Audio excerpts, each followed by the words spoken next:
Let's go, everybody. It's season 2, y'all. I hope you're ready. Hey, season 1, we had all kind of drama, the Jay Morrison and more. This season is all about the winning season and taking off. I was a six-figure guy, but now I'm a multi-millionaire. So there's a lot that I want to share with you guys.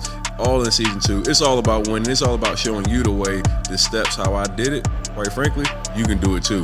Welcome to the Get Your Ass Up podcast. What's up with you, dog? You see where I'm going? Jamaica, huh? You big Yeah, time, huh? it's my birthday this weekend, but I got a question for you. Happy birthday, dog. Nah, it's my birthday on Sunday, but thanks. I ain't Hey, gonna I got talk a to you on question. Sunday. That's why I said happy birthday. Oh, I got a question for you. Huh? Why anytime like you have like not you, but in general, why anytime like you break up with a female and like every time they break up, that's when they want to start talking shit about the nigga like he got small dick. I mean, bro, like you gotta understand relationships. Like once people's feelings get hurt, they say shit to try to hurt your feelings. Hmm. Like that's just that's just part of it, man. It's just funny because this one of my exes. They mad at me because I'm going to Jamaica without them. So now she talking shit. Yeah, man. The one thing I'm gonna tell people, like if you was my son, right? You said what? If you were my son, I got a 15-year-old, right? I got a 15-year-old. If you were my son, this is what I would tell my 15-year-old son when it comes to like about like that's how people come at you after the end of a relationship, because you understand that people be bitter and they hurt. They try to say shit that hurt you. Like obviously she feel away about not being able to come to Jamaica with you, so she want to say shit to make you feel away. I mean, I don't put no pressure on it. Just keep it moving, man. A lot of this shit we fuck up by worrying about the wrong people. Move on. Move on. Hey, Like, bro, like you see where I'm going, bro? I'm going to Jamaica right now. I ain't worried about nothing. I was just asking because I you, know you they know, probably watching this it just live. that shit happens with people that got hurt feelings, man. Like Yeah, even like the person that y'all could have had everything cool. The minute that shit go bad, like people start saying hurtful shit. yeah. I Want just, to I get under just your feel like, skin. I just feel like it's sad. It is, but that's the crazy part. Typically like the person that you trusted the most and spent the most time with, typically when shit go bad, those be the ones that talk the worst about And you. is it always the person that's doing better that's probably the one that's probably less mad? Nah, it don't, because I don't know what it means when it says like doing better. Like when you in a relationship, obviously you probably have feelings for that person. So like, and having feelings, like sometimes shit can go left, and you just it just depends on what happened. Hell yeah, that shit funny as hell though, bro. Where you from? I'm from Florida. Florida? Is it? You see where My I'm man, my coming man from? said he in the airport headed to Jamaica right now for his You birthday. said what you said, bro? I told him that you headed to Jamaica for your birthday. Yes, sir. Big Jamaica vibes, man. We don't catch feelings, we catch flights, man. You know how we bum. Uh, Z'd up, man. Hey, but now I've been watching you for a minute now, though, bro. Respect, dog. Nah, like for real, for real. I've been following you though. Hey, look. You need to follow. You need to follow me back, bro. I stopped following people, man, because y'all be posting bullshit. Nah, not me. I don't really be posting too much Hey, bullshit. look, I be having my cousins and everybody be like, yo, why don't you follow me? Because I'm like, I control what I see on a daily basis. Y'all niggas be posting crazy shit, and I don't like seeing Nah, crazy shit. you know what you gotta do so they don't notice you unfollow them, so they don't bother you. You just gotta mute their shit.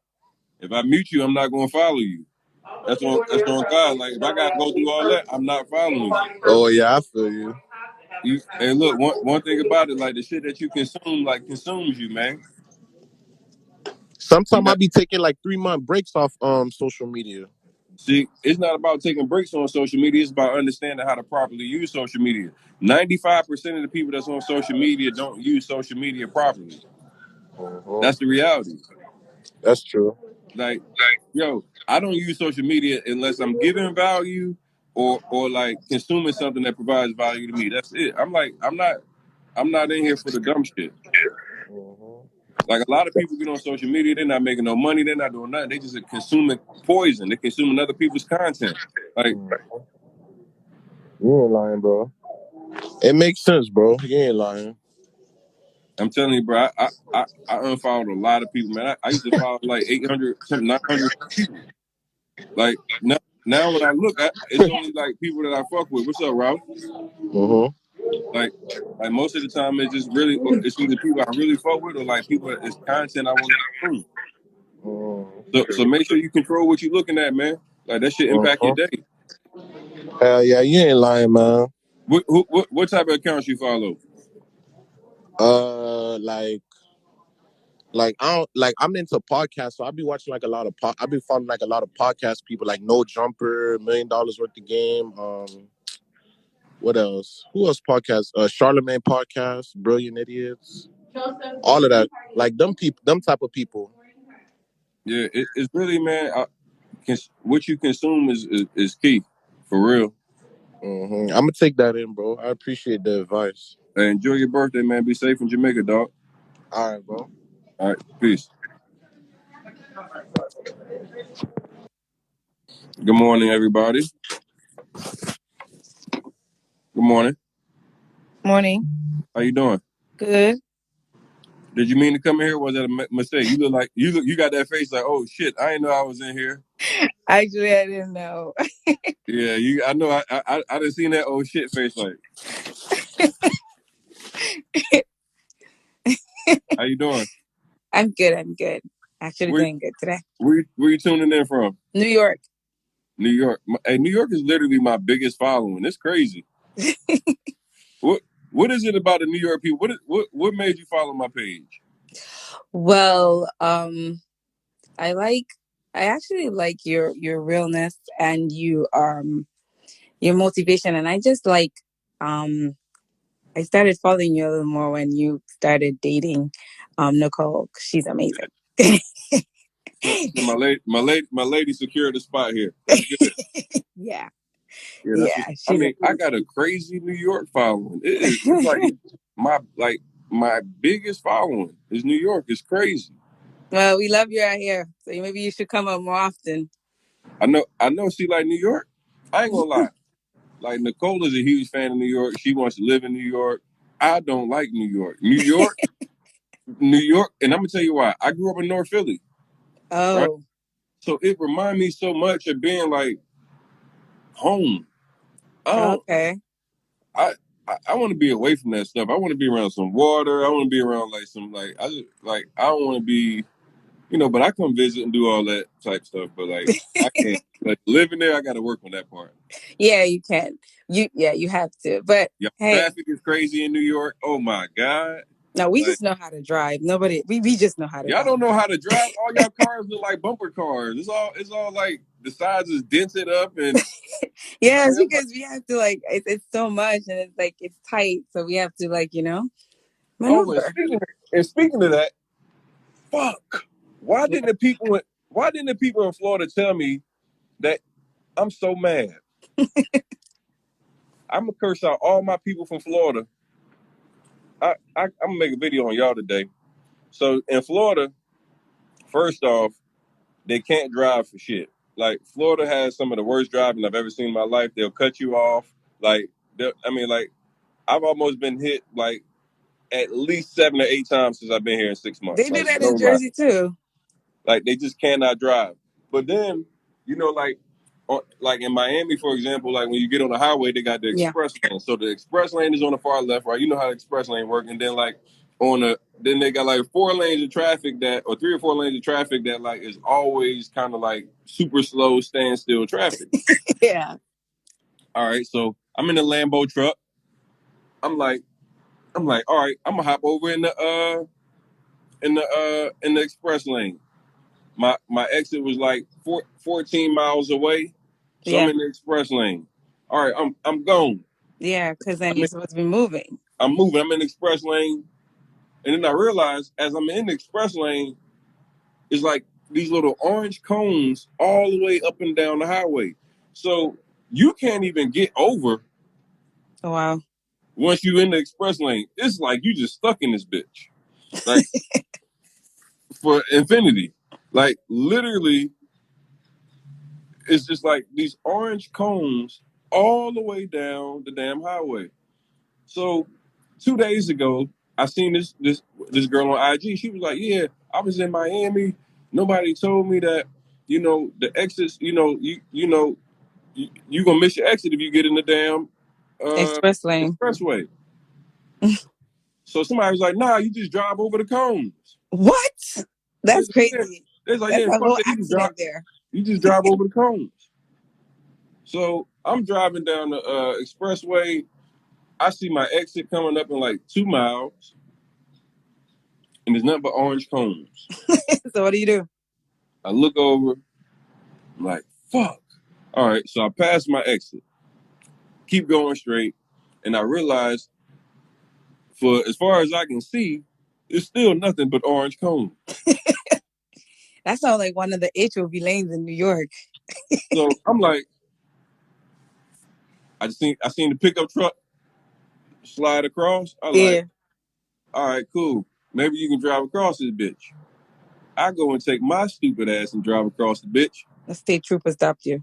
No, nobody stopped me. I hear a little doo doo, as I cross over the little cones. It's like doo doo, little cool Yeah. little. I get back to the spot, get to valet, dude like,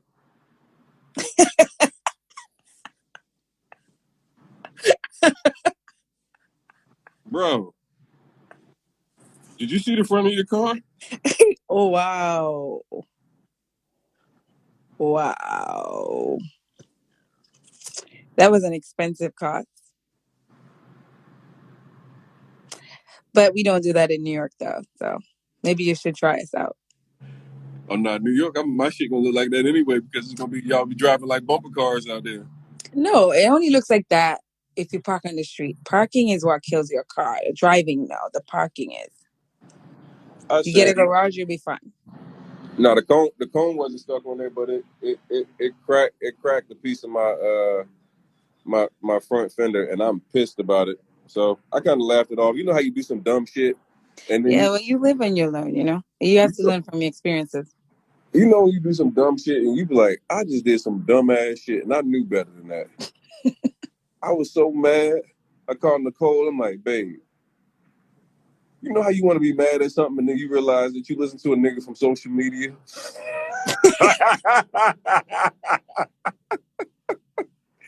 I was just remembering the girl from the joint when she was saying it. Then I read the comment. It was like, nah, we just drive over them shits here. that that shit just stuck on me. I'm like, nah, you just drive over that shit here. So I'm thinking that I could just drive over that joint.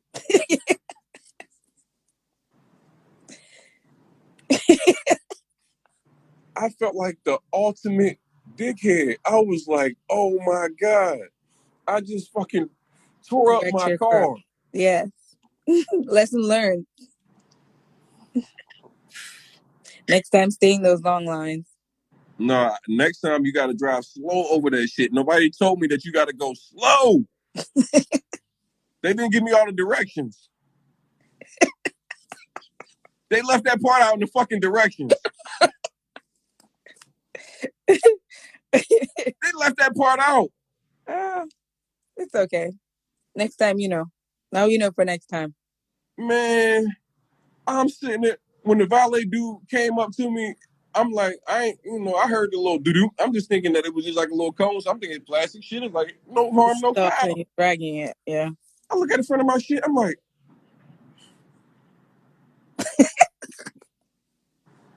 damn. I'm sick. Man, how fast was I going? Like 70? Oh, wow. I just came across. It was like, I was driving like I was regular driving this shit. Like, Yeah. Yeah. dumbass. I'm a straight dumbass. So ran into that joint. That day, yeah. Messed up the front of my Lambo, y'all. The ultimate dummy moment. That was a dummy moment. Hey, little lady.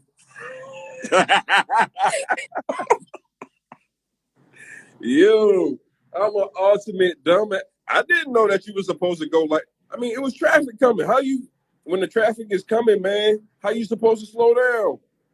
I know, because then the other car behind you is probably coming Yeah, at the like same I'm thinking, speed. like, So yo, I gotta keep going the same speed yeah, because yeah, yeah. Because then it's either you're gonna cause an accident or then they're gonna curse you because then they gotta slam on their brakes now. So it's yeah, like, like I'm like I can't just like, damn, still mad about that. you're mad until you fix it.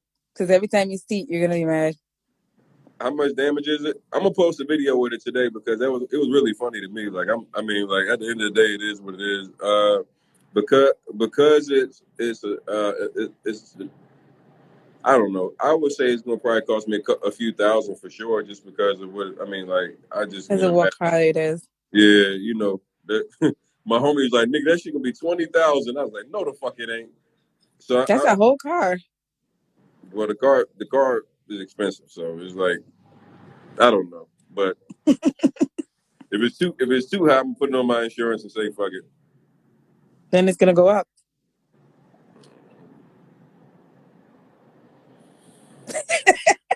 What can I do, right? It's a lose-lose situation. Either way, it was a lesson. I learned a valuable lesson, Yes. and the thing is, I I wish I would have been in my coupe because I wouldn't have had the heart to do it. I Yeah, would have because never it's did it. so low, you'd have been like, I don't I want to do I would it. have never did it. I would have just kept going straight. I just wish I was in my coupe. It was a pickup truck. I watched this nigga just go over it earlier, but he was going slower. But I wasn't really thinking about the fact that he went. It was like when we was in traffic. Yeah, He did it while we were in traffic. So when I see him pull over, I'm like, shit, I'm just gonna go over. I'm thinking like they soft cones. that's why he went over slow. I learned the lesson, y'all. If you come to Miami and you get an expressway, you can't get stuck in the express lane. You're gonna get stuck over there because there's no exit of the express lane. I don't know why they got it that way, but there's no express lane exit at all. Like you just got to keep driving. But then if you drive over those cones, Yeah, drive slow. I'm gonna make a video for this because it's gonna help a lot of people that's not from Florida survive and not tear their shit up. This is gonna be like this is another lesson from Tony the Closer. Do not just listen to the comments and just yeah. ride over the cones. You got to drive slow. Thank you. Uh, are you in Rona proof? No, You not so you haven't joined into the real estate training yet. no. Oh, see, that's the next thing for y'all. All my New York people, all my people that Yeah, follow me, we got to get you in this money. It's the real estate game. Did you see my guy that was just on here a few minutes ago? yeah. The one that was on the plane going to jail. No, the one before him. No, I just joined it when I Oh, so saw. you just joined in. Yeah. So the gentleman that was just on Jay Hunt, he's from Atlanta, joined in 2 months ago, 50K, Oh, nice. making money with the real estate wholesale training. What's Oh, up, Derby? Literally, yeah, Derby. They ain't tell me about these damn cones in the expressway on in Florida, and it just hurt my feelings and it broke my car. And it tore my damn car up, y'all. Shout out. What you got going on for the holiday season? You in New York. well, I'm probably gonna be with friends because my family's back in the islands. So I'll probably do it with friends. So y'all cooking? You cooking? But I'm gonna cook a dish and take it to my friend's house. What you cooking? What's your meal that you make good? Macaroni pie. Macaroni pie. Yeah. What does macaroni pie consist of? It's mac and cheese that's well seasoned and baked. You say well seasoned and baked. Yeah. It so it is it no extra meat, no nothing like that, just mac and cheese. No, it's mac and cheese with you gotta put in the peppers and the onions and all that good stuff you mix and the seasonings and mix all that together. Yeah, make sure you send me a picture of that on Okay. Thanksgiving so I can see what you did. I'd be liking to see y'all plates on Thanksgiving. I want to see all y'all plates because I want to know who I can trust and who I can't trust. Right? What? It's not like you're gonna eat the food. Like what? No, I want to know if I can trust you or not. I want to look at what you eating and what you cooking over there. Like I want to see y'all plates. All right. I want to know if I come to New York and I need a plate, if you good to go or not. You know, I gotta know. You gonna You know, be so busy you ain't even gonna have time to stop for a plate. Like what? that's what my man said, mac and cheese with onions in it. That's why I said I gotta see what it look like. Some of y'all be cooking, it might be bomb, but like I be scared. Like my like I'm very, very funny about my food. Oh, I'm like I'm already like a very small eater. Like I like pick at food in the first place. So like Nicole was trying to invite me uh to her family's for Thanksgiving. yeah. And I'm like, baby, I'm gonna just keep it real with you. This is like my favorite holiday of the year. Like literally my favorite holiday. My mom and my sister like throw down. Oh wow. So I go, babe, if I come to your family house and they got like some bullshit, I'm gonna be devastated. Because you live across the world. So I can't get a to-go plate and then come see my people. I know what I'm getting every single year with my family. Yeah. It's go time. It's up. I know what I'm gonna eat. I know what I'm gonna get. It's already locked in. Nicole be eating like pumpkin pie.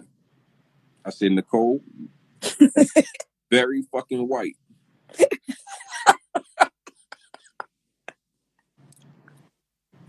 What? If you eat pumpkin pie instead of sweet potato pie, I don't fucking trust you. So you don't trust your girlfriend? Not when it comes to Thanksgiving. Fuck no. And that's loud and clear. She know that shit. I'm like, That's funny. pumpkin pie for Thanksgiving? Nigga, what? I'm like, hold on, baby. Who? What? My mom specifically makes me my own pies. Now, Good. you want me to come to your house for Thanksgiving and y'all making pumpkin pies?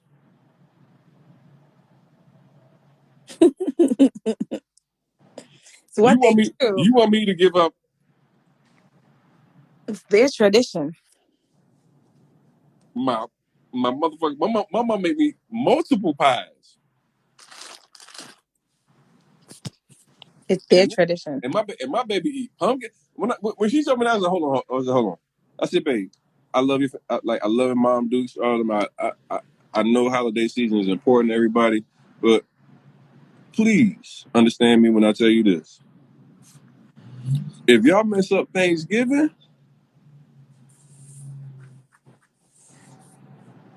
I'm gonna be mad as shit. No.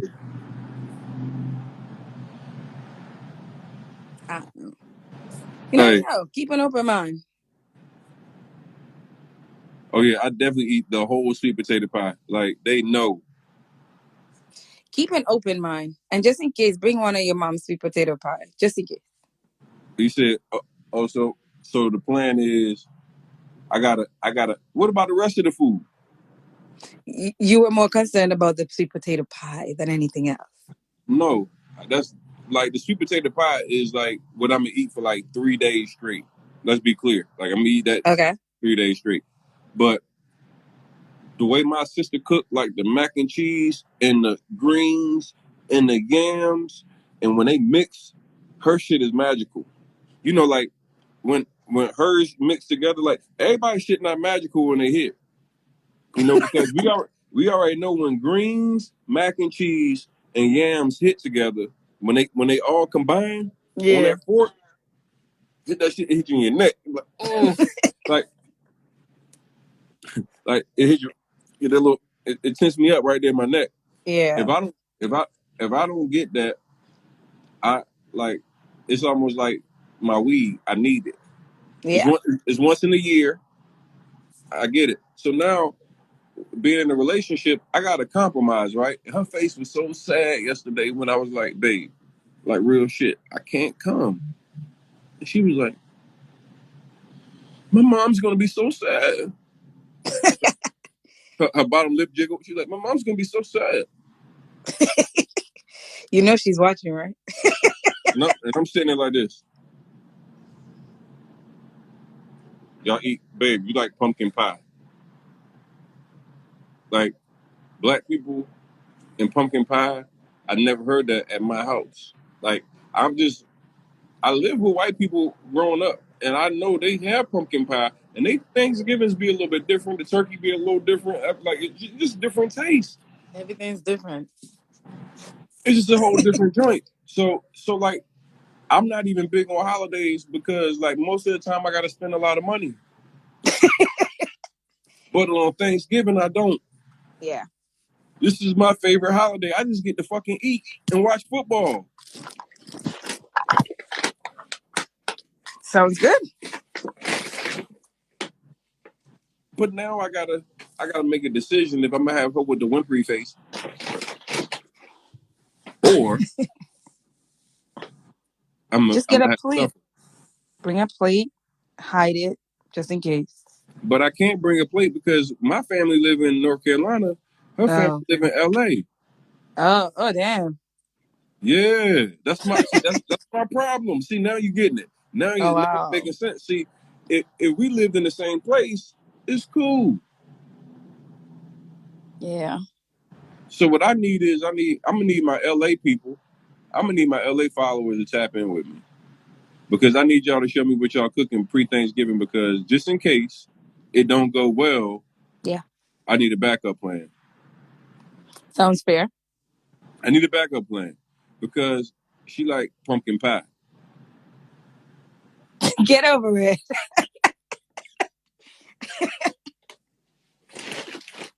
Get over it. Hey, look. I'm okay with compromise. Like, trust me. Like, I get it, but it can't. It's not the same as saving me a plate and then going to Thanksgiving, sitting at the table, and then you look down at the food and you like, Yeah. I could have been at home. and then I'll go look at my sister on Instagram and she done made the whole. Whoop, whoop, whoop, whoop, whoop, whoop, whoop. Well, there's always next year. And that's what my man just said. People on the West Coast can't cook for shit. See, it's different. Like, I told her, I said, babe, I'm used to Southern cooked food. I'm used to soul food. Like, even like the little soul food restaurant she take me to, I'm like, this ain't no motherfucking soul food.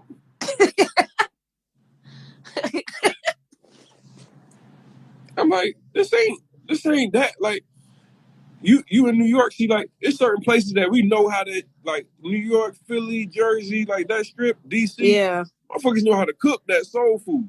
Yeah. You on the West Coast, they be cooking like different.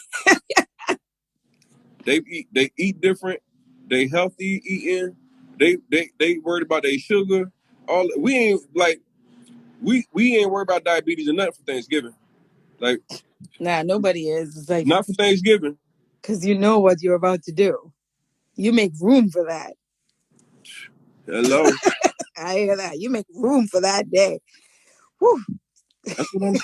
That's what I'm saying. Like, yeah, Philly go crazy cooking. Like Yeah. I grew up around like a certain type of food. So now when we start talking about doing this, I'm like, all right now, baby, if you want me to come over to y'all better make sure I got some something. She will. I promise you. She's like, Mom is waiting for you. She was so sad. And I told her I wasn't coming. She's like, then she hit me with a shit last night when I told her I wasn't coming. She's like, I told Mom that you weren't coming. She was so sad. The guilt trip. Exactly. Exactly. I'm like, hold on, baby. Like, I got kids. I gotta be on the East Coast because I gotta see my kids.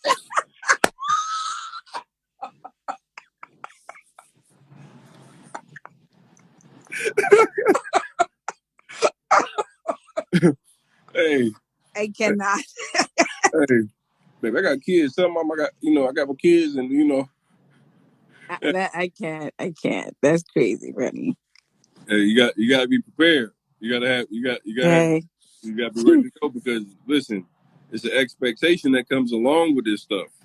Fellas, if you're gonna be in a relationship, you gotta know them holidays come, you gotta make some hard decisions. If you don't have no kids, you ain't got nobody that you can blame it on. I'm blaming it on my kids because we don't want no pumpkin pie. We don't want no pumpkin pie, okay? Yeah. Who? Hey, look, I want you to press a 1 in the comments if y'all eat pumpkin pie. I think somebody said they do. It tastes good. You eat pumpkin pie? Me, I've never actually had pumpkin pie ever in my life. Look, Jalen said that's our yearly fight with the family. Mm-hmm. Press a 1 in the comments if you eat pumpkin pie. Or is pumpkin pie only for white?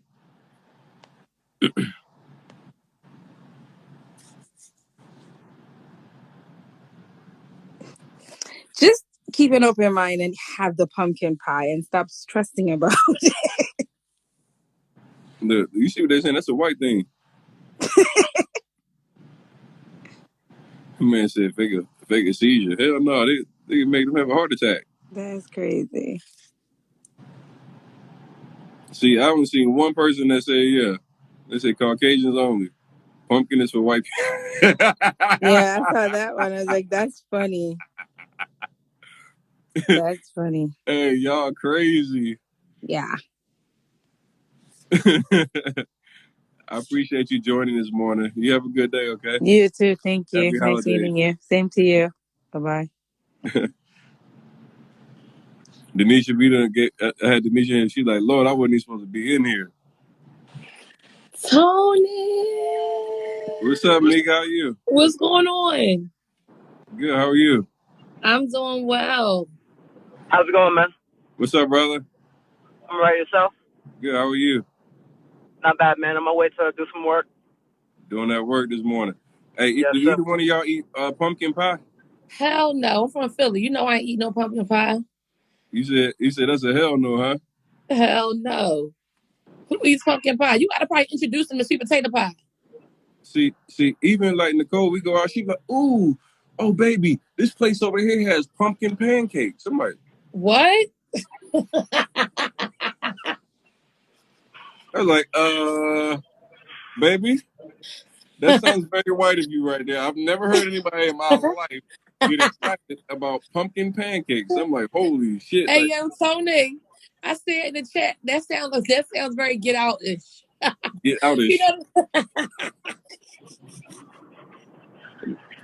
Nicole, she be on some different shit with that. She like, some pumpkin, like pumpkin. yo, T, do you remember you did the you know when I first met you? When you did the 12 days of Christmas? Yeah, it's coming back. Bro, you coming back, bro? Do you remember yo? That's when I first seen like most of those people. You know what I'm saying? When you did that 12 days, that's when I really like seen everybody. But I remember you leading that shit like it was so decent. You gotta do that again. Oh! This year is gonna be legendary. The what I got coming in store this year is gonna be crazy. The 12 days of Christmas, I'm gonna take it to the next level. Like You this year's is gonna this year's gonna be crazy. Everybody's so, gonna enjoy this year. so you gonna have everybody coming in, or you doing it by yourself, or what? I'm not telling what I'm doing yet, but it's All gonna be right. amazing. I got a super special. Like I like giving back. Like at the end of the day, um, it's a lot of people that look at me and follow me for multiple reasons, and I want to be able to use my platform to inspire as many people that come that come to me. They may be looking for financial tips. They might just look for somebody that that look like them that can inspire them. But ultimately, to me, like influencing our people to do something better and like letting them know that we truly care. That's what I'm all about. So it's our turn. That's what I'm about. So this Christmas is going to be super crazy. Um, I ain't even gonna, I ain't gonna tell y'all what I'm doing, but I'm going crazy. Like y'all gonna love this shit. I like making people cry. I like I getting to know. the like it's gonna be crazy. Yo, I We love that. It's gonna be I love really it. powerful. So I want to be a part of it. So let me know what you need from me. I mean, I might can't boss up as big as you, but I'm definitely a boss already. See, Okay. and the thing is, I always tell people it's not about the boss per se. It's just doing what you can. There's people that got more money than me. I'm not the richest man in the world, but I just do my part. And that's what I tell everybody, to stop trying to like put yourself in a box about where you are financially. Like the reality is, what most people don't realize, I was giving away money before I ever really made money. Damn. Like, you know, when y'all see me do, like even you remember when I gave CEO the 100K at the 100K event, I paid for his his rent for those 3 months. Yes. I had less than $8,000 in my bank account at the time. Did you? Let me ask you a question. Did you actually? Who was recording it? Was that you recording it? That was like no, at his house that was him. Oh, all right. Yeah, that was all him. With his mother, that was him. I wasn't even there. Obviously at the event, that was caught by the camera team, but the whole thing that took place with him showing his mom and that reaction was all him and his friend. You know what I appreciate about you, real quick? I appreciate the fact that, because I know people don't really talk about this, but I appreciate the fact that you make it normal to have feelings. You normalize. Yeah, we get into it, but also right shit is right shit and wrong shit is wrong shit. You know what I'm saying? Because some people feel like when they make it and they just so big, they don't want to address shit. But that's why our community is all out of order right now, because issues never get addressed and we never get any resolution. You understand what I'm saying? But we got, like, respect is very important for us. You know what I'm saying? Respecting each other 100%. and making sure our kids are respectful and really just changing the culture for the world. Like, so like it's just real deep, but you know what I mean? Yeah, like I feel heavy about that kind of shit. Like, I don't know, Tony. Like, I don't know what happened to our like community. Like, bro, I literally took my kids to Africa to go to school because I didn't want them here. It's crazy. When I hear you speak on like being like the emotional piece and expressing it, I think it comes from the fact that I've been through so much in my life. When you don't express it properly, you don't know how to express it. It can lead to other shit. And more importantly, like for us, like when a lot of things that people see me address or talk about, it ultimately was things that like people were doing that were like either bad business or could cause harm to other people. And I'm always going to speak up because when I say I protect our people and I do what's right by our people, like that's what I really stand for. Um, so I don't make a decision to like be quiet or do stuff for clout. Like some people just do shit for like, oh, I'm only here to make money. So they're going to come here. They're going to keep that clean image. They're never going to say anything because their sole mission is to only monetize and make money off their brand. And anything that they say can and will be used against their brand. That's the reality of it. See, this is the reality. Like, I got 267,000 followers. Do you know how many motherfuckers unfollow me? Do you know how many people unfollow me because I'm emotional and I speak the truth and I talk about shit that people don't want to hear about? Do you know how People many don't like people the like truth. I know when I put up certain posts, I watch 20, 30,000 people leave. When I'm in conflict with people, I see tens of thousands of people that leave. The reality is that when you come and you speak on truth, you got to be prepared for the good and the bad that comes with it. Like we live in a culture that people don't like honesty. They don't like transparency. Like you're supposed to brush it under the rug. You're not supposed to talk about certain things. So when shit goes down, when you become the person that starts being a voice, and you start talking about that stuff. It's not like you get the pat on the back. Like you get to look at as the bad guy. Like, why the hell are you exposing this? Like, why are you bringing another black person down? Like, that's not our job. The man do it enough already. You're literally looked at as the bad guy. It's amazing that how many people I see that still align with people that are known as scammers or fake gurus or whatever, but still haven't tried to reach out to me. At least I'm talking about big platforms. And the impact I make is like at this point is just absolutely not even in the same realm of what these guys are doing. I'm talking about even paying back people that have been scammed by people. I'm talking about a true impact in the community, and not none of these motherfuckers reach out to me. Don't say shit to me at all. But then I'll look up and I'll see them aligned with people that are doing the same stuff that we say that we got issues with, scamming, taking Well, advantage the of. thing is, It's the thing crazy. is this though. You gotta understand something about your strength, right? So if somebody comes to you, if they can't operate fully in 100% authenticity, they cannot stand close to you. So now, when you're authentic and you're being your authentic self, it makes people feel like because they're not operating their authentic self, that they scared of that shit. They scared to confront who they really are. Because do you know how many men or have the same feelings as you have? And the mere fact that you a black man saying it's okay to feel. We've already men always have this image like I have to be macho, I have to be strong, I gotta carry everything. No, fuck that. Like you're a human being. You know what I'm saying? So and you have feelings. But black men never ever. Yo, bro, it's just so sad how when they want to be like emotional or address the feelings that they're human. You know what I'm saying? Like they look down on. You know what I'm saying? Like that shit is just 100%. unreal to me. You Because you now know, that's teaching my black son that you gotta live a lifestyle that's not real. You gotta live a fake lifestyle in order to be accepted, and and that's a lie. You don't have to be. You gotta be honest with yourself. and and let me speak on that. You know, I think when as a man, I've been called emotional many times, like online. I think humans are supposed to have emotion. Like that's what we are. We're emotional beings and creatures. So when it comes to, like how I am, I truly believe in just like letting the people that I know I'm not for everybody. I know that. Like some of us try to make the mistake of trying to fit in to a crowd, but you're not supposed to fit in. That's the very reason that we're made differently.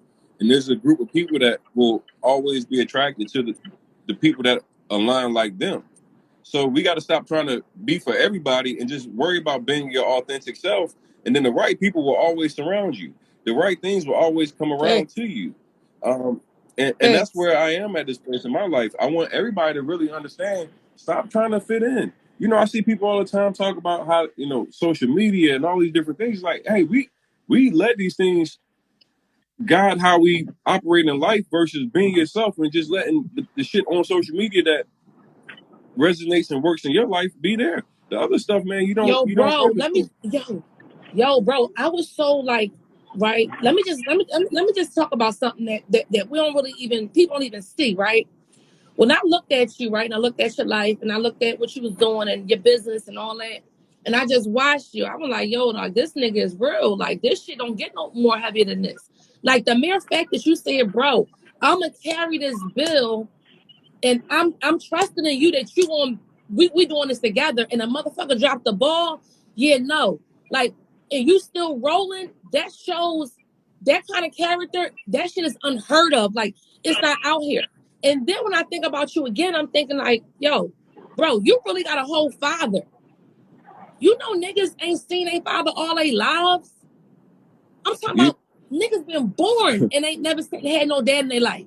you know the thing about my father, it wasn't always a great relationship, and I think like one of the things as a man, I had to learn how to really be a man, like in many facets because my relationship was so broken with my dad. I grew up in a domestic violence household. Uh, I grew up around a lot of abuse. Um, it was tough. And the reality is that I didn't see what I would want to have as an image of being a father growing up, honestly. Like, even into my social media stuff where people saw, like, the shit that happened with Max and stuff online publicly with my dad, where I had went 2 years without us even speaking. But here's the most important piece out of all that stuff. I had to become the man that I needed to be before I could ever worry about anybody else. And here's why I Mm, tell this is why I tell people it's very important not to hold grudges and gripes against your family, your friends, anybody, because a lot of times you never really know their struggle. My dad could never be the dad that he needed to be because he didn't even know who his father was, right? And it's a lot of black damn. men that grow up with struggles with their fathers, and the fathers are absent, and then it impacts how the children are raised and handled as well. See, the thing is that sometimes we got to have a little bit of understanding. Like, and it took me having to become a man, and it took me being on my own in order to grow through that. And I had to, and this is why it's important to me, and why I share so much on my platform, because I think that there's somebody that doesn't have a father, somebody that doesn't have a family member that's supporting them or doing the things that they want, and that now they can see me as an image of, okay, even if it wasn't like the way I thought it should be originally, I can still make myself what I need to be. And that's what's really important to me, because at the end of the day, nobody's perfect. I'll never try to be perfect. I'll never say that. Like, even my dad now, he's a better man now. He's healed himself. He's went through the counseling. He's done things to rehabilitate himself. That shit matters. A lot of us in our community don't ever get that chance to get the healing. We never get the chance to go and work on ourselves. So we truly, we operate from places of pain and hurt. And when you operate from them places, you can never have the true love that you need in your life. Like you can never be impactful like you want to. Like I can now be a better father because of some of the stuff I went through. It taught me how to be a better man. It taught me how to handle certain situations that I thought I would never have to deal with. So Right. I want people to stop like if your family didn't show you the way, that don't mean that you got to continue that like feel like you lost. It's up to you to make the decision and understand where you are right now about what you want in your life and how you and what steps you need to take to get there. Sometimes it requires change. Sometimes it requires relocation. Sometimes it requires accountability. Sometimes it requires self-reflection, right? See, one thing about it is like my life wasn't always perfect. Like whether it was me growing up in that domestic violence shit or me actually committing domestic violence, I had to learn. When I went to jail, I had to go through 63 days of abuser treatment. I mean, through 63 days of jail, and I went through 6 months of abuser treatment. And then after that, I continued to go and get counseling because I knew what really we don't address it. So a lot of people talk about being emotional, but like, are you talking about the scars and the wounds that really create the monsters that we become? Like this shit that like a lot of us have going on in the household impacts how you operate in society. Like we don't talk about that shit though. There's certain things that people will never really truly discuss. It's layers of stuff that people hide and they try to pretend that's perfect. Like social media is like the weirdest place to me because like as I read through comments, I always wonder like, do people actually experience anything in their life? Have they actually went through any trauma or pain? Have they seen death? Have they seen abuse? Have they felt that shit? Because it seems like we operate from places of perfection where I know like from where I grew up in, I never seen that. I didn't know what love was.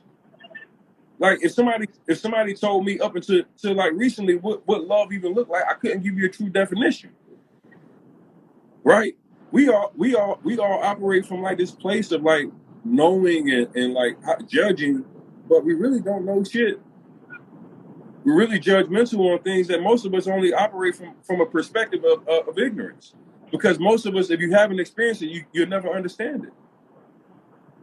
How can we understand how somebody could operate in certain places if they've never been there? Like if you think about going and looking at a kid that's in Iraq, a kid that's in Iraq at 19 years old can shoot an AK-47 better than some military specialists, right?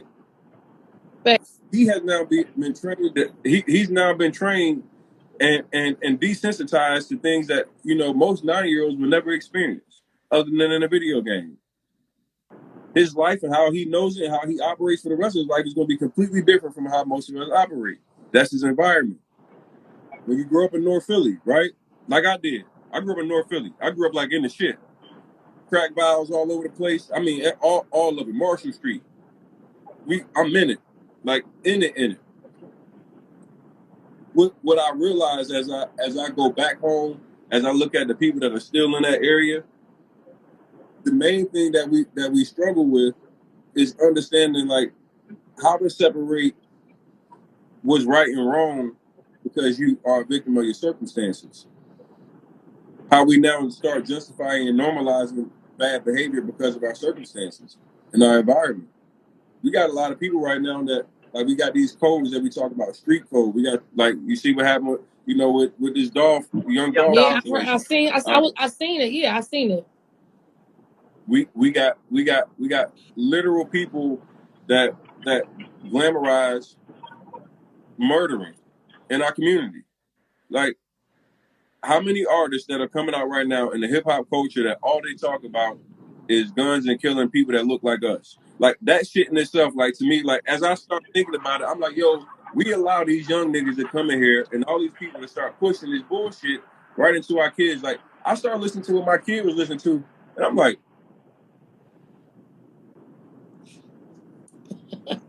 and then instantly what you see is like, it's easy. It's easy for people to get influenced by this shit because the people that they love are promoting murder, drugs, like on the highest level. Like sometimes, and a lot of times, I get like I act kind of naive to it, and like a lot of it's me because I listen to a beat sometimes more than I actually listen to the lyrics. Like I'll hear a beat, and I'm like, boy, vibing to the beat, and then you hear somebody, oh, this nigga tripping. But right. But because of what we have in our society, we have now normalized murder, killing. disrespect Yeah. at all-time high. And I think what we see now, and I said this on my thing last night on my page. I'm like, we start watching, you know, our people, make excuses about how we treat each other. We express all kind of outrage when it becomes police, when it's a white man or whatever. But like, I don't see this same type of energy unless it's a high profile person. Condolences to Young Dolph and his family, right? Hate it happened to Yeah. Young Dolph, but he's not the only man that went out to get a pack of cookies or a drink. Or the young girl that's walking down the street that's the innocent victim to some niggas that just came out and blindly started shooting. So we like, even to think about, look at the picture that they showed the two guys that killed Dolph. This is in front of a fucking store in broad daylight. AK-47. This is in America. This is in America. At a cookie stop. Who else could have been going to the cookie store that live in the hood? Because that shit in the hood. Everybody be in the hood. Y'all know this. If you grew up in the hood, you know everybody want to go to the cookie spots. You go to all the little spots. How is it like we have no care for life. We have no respect for life. Like, to have an AK-47 shooting in broad daylight in that type of environment. It's just like we desensitized to all the shit that really matters, and nobody pays attention until it's an actual celebrity or somebody like that. That shit is crazy. Facts. That is crazy. Hey, look, if you go look at the page Philly 911, go look at that shit. Bro, I Go can't look even at look at that. Bro, go I look can't at the even No watch Gun that Zone shit. page, It's just, the No Gun Zone page on Philly and all that. I be looking at this shit all the time. I go look at these yo, pages and I'm like, it's amazing. It's amazing to watch guys right in the middle of broad day come and just start blazing around everybody. No care for nobody. yo, They don't Tony. care. The thing that I be getting mad at every time like I see like a little kid, die, and we start crying and we feel some kind of way. My anger and frustration comes because I feel like, why do every mom feel like her son is exempt? Why are we not raising our kids in a way to know that this can be our kid the same way as somebody else's kid? What makes an individual feel like, right, I don't have to educate my kids, right? Because if you don't educate them, you don't help them get into environments that are helping them go into a different direction, they're going the other way. No matter how fly you are, no matter how much Louis you buy, right? These people are still shooting down these young kids, 15 and 16 years old. Nobody kid is exempt. Nobody's son is exempt. So what do we do knowing that we're parents and we got kids to raise, right? And we want an environment that's safe and that educates our kids and tells my black son about who he really is. Like, Tony, like, if you see my sons, like, they dad, bro, is still down fucking North Philly getting high. I took my kids to Africa. You hear me? My sons are speaking 5 languages. They thought process is right. Yes, I'm saying they got survival skills. But nigga, do you know how many people talk shit and said I was an unfit mother, but never thought about the fact that I wanted to save my kids' lives? You know how many people was talking shit about me, throwing my name out under the bus because I was trying to save mine. I wanted something different for my kids. You gotta respect adults. You understand what I'm saying? So if you get around an adult and you disrespectful, they got my permission to check your ass right there when you get rude at. See, I don't really like. I'm a different kind of mom. Like, I ain't with the dumb stuff. Yes, because I know that it leads to something else, like what we're seeing right now. Because See, can't nobody let me. correct your kid. Hey, Meek. One of the things I realized though, like, we got to keep it real. The mothers and shit can't raise their children. Like most mothers is doing what? I realize, like, when I think back to Working. what my mom was doing, she was working. So if you working your ass off to barely be able to afford a living, who raising your kids? Who watching your kids? Who influencing your kids? Because when you get home, you tired. You ain't got time. You mad, you frustrated, you know? So That's why I when think. these things are going down, like I look at it and I say we we can look at and say we want to educate and we want to talk positivity and things of that nature into our children, but ultimately we got to also think about the fact that, do you have time? Are you available? Right, bro. That's why I had to do Tony. Like literally, I was like planning this shit out. Like, okay, when I get my income taxes, because at this time I had business, but I really wasn't motivated. I had a lot of shit going on. I was going through, bro. I looked at this and I had said I have to do something right now. The school was kept calling me. I took my money, my tax return money. I was paying that shit. When I get my money, I'm getting on a plane. I'm taking my kids overseas because I knew what Africa could do for my kids, America could never do. And I was thinking before this even happened, bro, I thought about how why do when foreigners come here, they always excelling. You know what I'm saying? When they come here, why they the top of the class? When they come here, they doctors, they this, they that, and the third. And we've been here all our lives and we can't generate that shit in our own families. What is wrong? It's the education. It's how we was raised. It's what they putting in what they putting all around us. And I made a decision and I said, I don't give a fuck if it's my last. I'm saving my kids. And that was one of the best decisions I ever made in my life. That's what's up, and it takes that, and then it takes honestly your kids wanting more too. Like it doesn't just stop with the parents. Like we are the influence, right? But it also starts with them. Like you build and program them properly, and then it starts with them taking ownership in what you instill in them to take it to the next level.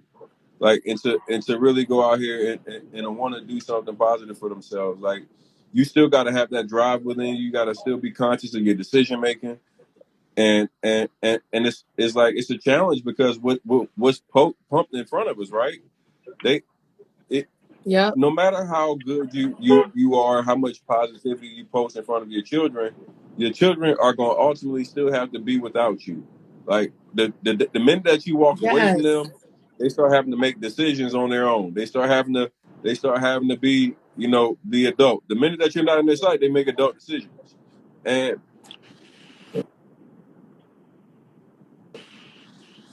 can you hear me? I got a phone call. I can hear you. I Can can you hear hear you. me? Yeah. Yeah, I got a Yeah. call. But like our job is to be the guide, to be the person that gives them direction. But ultimately, your children have to make sure that they are making those clear decisions, because at the end of the day, when they go hang out with their homeboys, that's who their real influence is. Like, Yep. and if their homeboys got parents that allow them to be loose and their parents aren't available or whatever, then everything that you just did at home don't mean shit, because they're gonna go now and do the shit they couldn't do at home. With when they're free. So, it's a slippery slope. Kudos to you for taking and It doing your is. part. Like, cause all we can do is do our part, and then after that, it's up to your kids Yep. to make a decision. And this is what I encourage parents to do. This is something that I do. Like y'all know how you talking about how emotional I am. My son follows me. My son sees every fucking thing I post, everything I do, and guess what? I talk to him about everything I post and everything I do, because I want him to understand me. I want him to understand what it's like to be a man. And then I send my son stuff that even shows stuff like I send him the young dog stuff. I send him stuff when I see a kid get arrested. I see when there's a DUI and somebody dies. I send all that shit to my kid, and I educate him. This is what bad decisions do to you. You see Henry Ruggs right here? One bad decision. Everything that he Yeah. worked for his entire life, now gone. It's important to see that. You see young Dolph, everything that he did in his life, he made one bad decision. He didn't have his security with him. He got comfortable for 1 minute in the area that he's known in, and now he lost his life. See, a lot of times we think about like life like we got a whole bunch of do-overs. Like so many people used to play in the video games. They used to play in Call of Duty and all that stuff where they get to hit the X button, they get to come right back. The reality is ain't no X button. and you don't get to respawn. You make a critical mistake that can be fatal. That's it. So we got to have our understanding. We need to be talking and showing our kids all that, and then explaining to them the consequences behind it. Like a lot of times, we want to shelter our kids from all the stuff that they're gonna see. Either way, you think they don't have social media? You think they're not? You think they're not sneaking on and watching that shit anyway? Everything that I was told not to do as a kid, I went and tried to look at it anyway and figure it out. We all did. So why not expose them to it and then obviously guide them and give them direction that can help them be more pure, help them make more sound decisions. See, I ain't have none of that.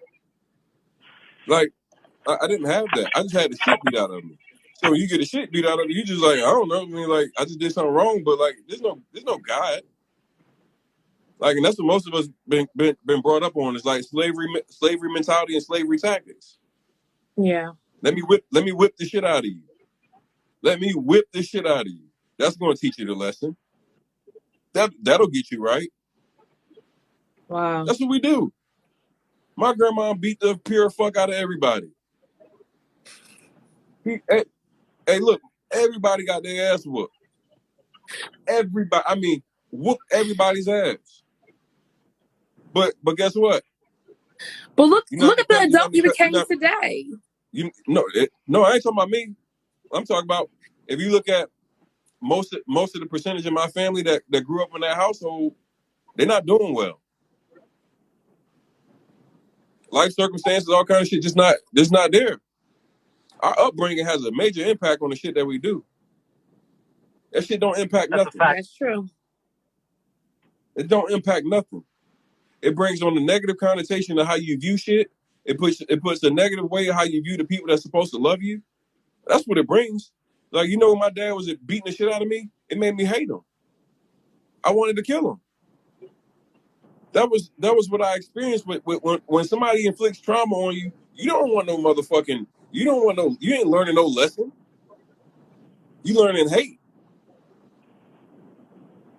You learn that the person that say they love you is hurting you. See, I don't know how in our community we still talk about whipping ass.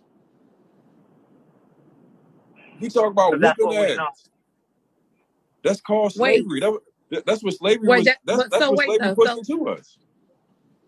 So if your kid is so what do you do? So what kind of chastisement do you do for your kids? It's all about conversation. I take shit away. I'm about discipline.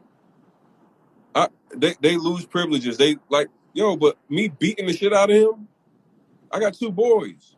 Like me beating them down, that don't make them feel no good about them. Are they gonna open up to you anymore? Are they gonna express when they're going through shit to you now? They ain't gonna trust you. They ain't gonna fucking trust you. They ain't gonna wanna have no conversation with you. Who wants like yo? Who wants to go and open up to a person that they afraid of? Nobody. Like yo, that's like, and this is like, and I really like my relationship with my dad is so much better now, right, than it ever was in my life. But I hated my dad. I hated him. Wow. He what he was doing in his mind was for a good cause. He wanted to make sure I didn't do all the stuff that like all the people I grew up around was doing. But the Yeah. reality of what was happening was he was breaking me into a different person. He was making me now express rage differently. See, that's what people don't understand. I looked at that Zach Stacy shit yesterday, right? I watched Zach Stacy when he was beating the hell out of this girl. And most of us in society, we look at that and obviously we see this man who is literally brutalizing a female. I view that deeper. I see that differently. Obviously, he is 100% wrong. Hear me loud and clear. I will never condone that. I took that shit, and it hurts me to my heart, right? But let me tell you something. I can guarantee you something in that man's life also influenced the way he acted. These are the conversations that we don't talk about. we're easy to chastise, we're easy to ridicule people and say that, hey, this person is a bad person and everything else. But I guarantee you that man had abuse in his life.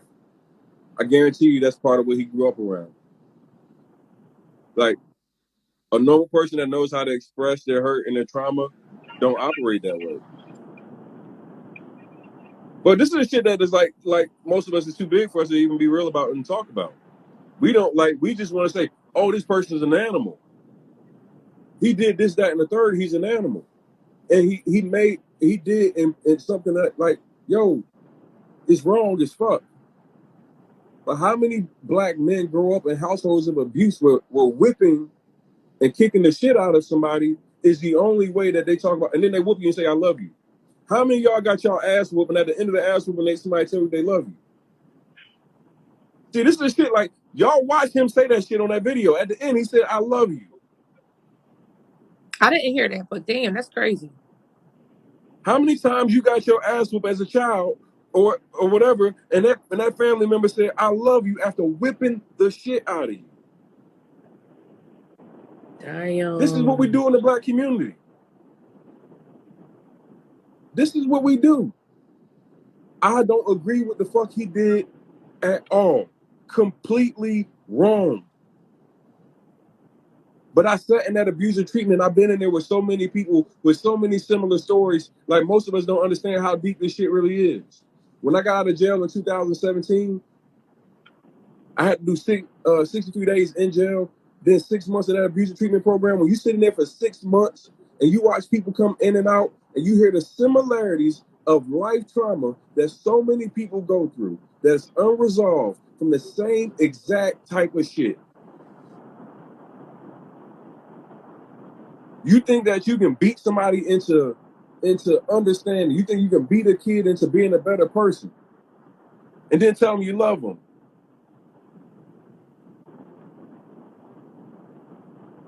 And somebody said it's our responsibility to address our issues, not to hurt others in the process. We don't know how to do that. This is the exact reason why we're having this conversation. Because it is your responsibility. But like most of us, we don't even know about getting help, or we don't know about like the things that are needed in our community. It's not done. We don't even talk about it. Oh, Tony the Closer is too emotional. This is what you hear. When you even start being emotional or talking about emotions or anything like that, you're too emotional. You're doing too much. It's not for online. It's not for the gram. But what the fuck is? When do we get to the place where we start deciding about people and being about people and not just judging everybody for every fuck up that they make? And I'm not condoning him, once again, just so y'all don't get that shit fucked up. No point in our community do we have real conversations about the abuse that takes place inside the household that leads to a lot of shit that we see on a daily basis. We don't. We need to. But we don't even have an environment to talk about. Like, this is an environment where, like, bro, like, nobody on social media, no platform, bro. This is the real shit that we got to talk about. The money shit is cool, but this right here is really what, like you said, that brings healing. You know what I mean? Like, this is, people need healing. And so, nobody's talking about this, but that's the reality. I really like, you know, I feel bad because I was on a live this morning. I ain't even, never mind. I see things, right? And I see how we normalize so much disrespect. We normalize so much, like, negative shit but then we are quick to judge on the opposite end when negative shit comes from it. Right? We literally will. I was watching a young lady, I ain't gonna say her name, I was watching her live and she was talking about having 5 guys that she could potentially be dating at the same time and could be having sex with multiple guys at the same time. And that's cute until it ain't cute, right? Because the one guy that you done gave that shit to really be in his feelings and he not emotionally stable and he loses shit because he feel like he played with him. I'm telling you, right? It's all fun till it ain't fun.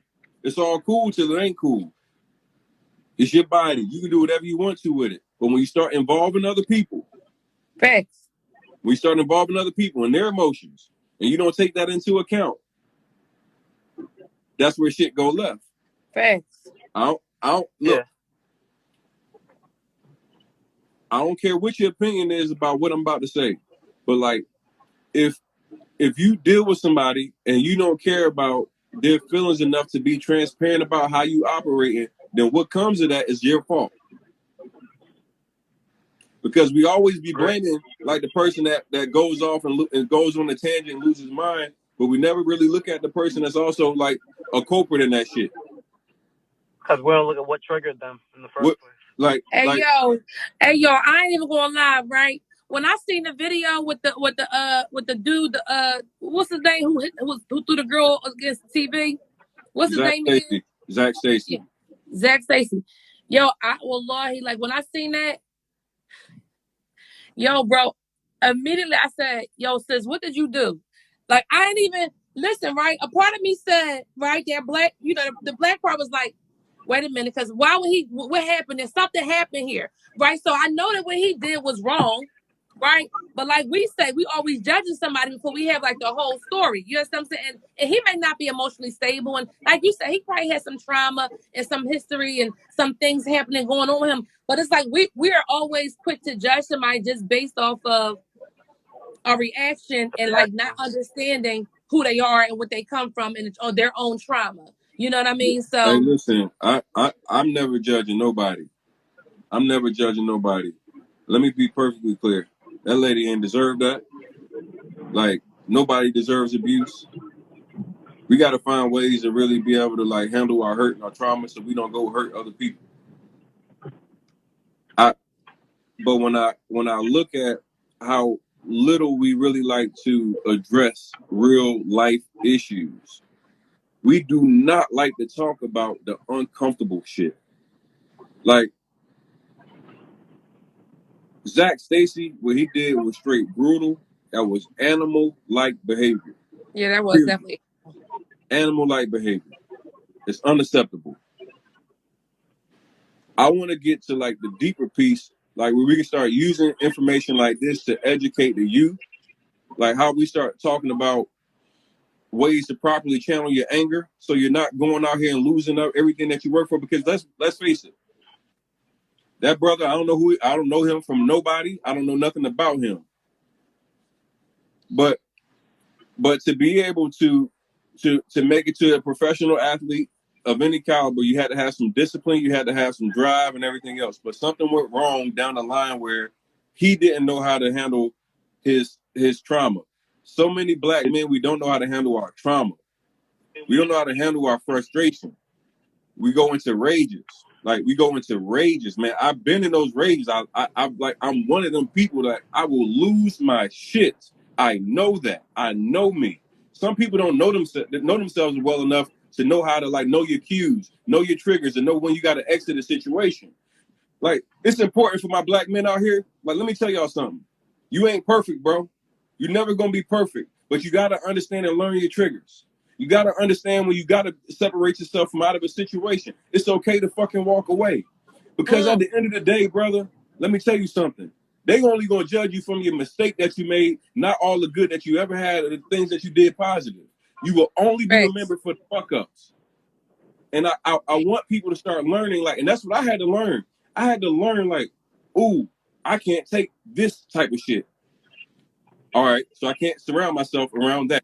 Oh, if this happens, I know I got to immediately separate my. I learned that shit.